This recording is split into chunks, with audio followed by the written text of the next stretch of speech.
കുടുംബത്തോടുള്ള കടപ്പാട് വലുതാണ്. ആ കടപ്പാട് വീട്ടുന്നവരാകണം. ഇതുപോലെ വൽ മിസ്കീൻ, അഗതികൾ ഉണ്ടാകും, പാവങ്ങളുണ്ടാകും. ആ പാവങ്ങൾ വന്നിട്ട് എന്തെങ്കിലും ഒന്ന് സഹായം ആവശ്യപ്പെട്ടാൽ ആ പാവങ്ങളോട് സഹകരിക്കുന്ന സ്വഭാവമുണ്ടാകണം.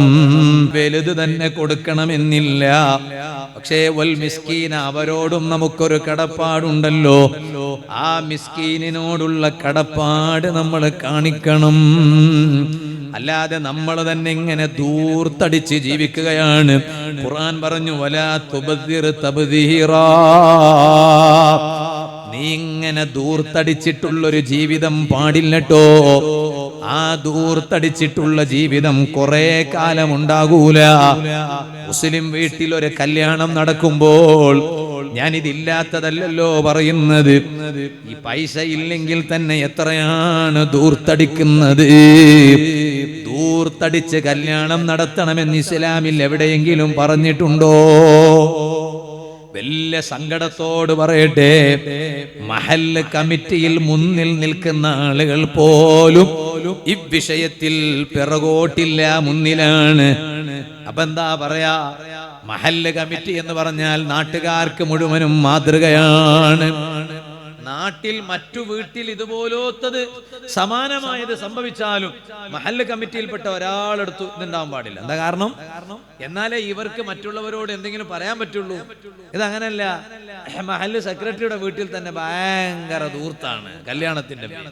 വലാ തുബദ്ദിർ തബ്ദീറാ, ഖുർആൻ പറഞ്ഞു.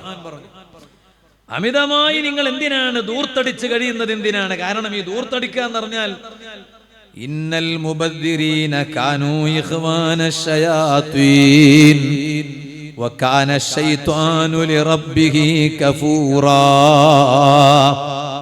അമിതമായി ദൂർത്തടിച്ച് ജീവിക്കുന്നവർ പിശാചിന്റെ കൂട്ടുകാരാണവർ.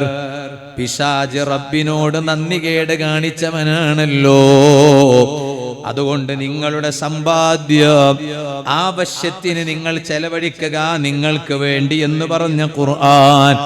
അതോടൊപ്പം വആതിദൽ ഖുർബാ ഹഖ്ഖഹു വൽ മിസ്കീന വബ്ന സബീൽ, കുടുംബത്തിലെ പാവങ്ങൾക്ക് നൽകാൻ മറന്നുപോകരുത്. കൂടുതൽ തന്നെ കൊടുത്ത് സഹായിക്കണമെന്നില്ല. നിങ്ങളാൽ കഴിയുന്ന ഒരു സഹായം ഒന്നവിടെ എത്തിച്ചുകൂടെ? നാട്ടിൽ പാവങ്ങൾ ഉണ്ടെങ്കിൽ അവർക്ക് നിങ്ങളെ സഹായം എത്തിച്ചുകൂടെ?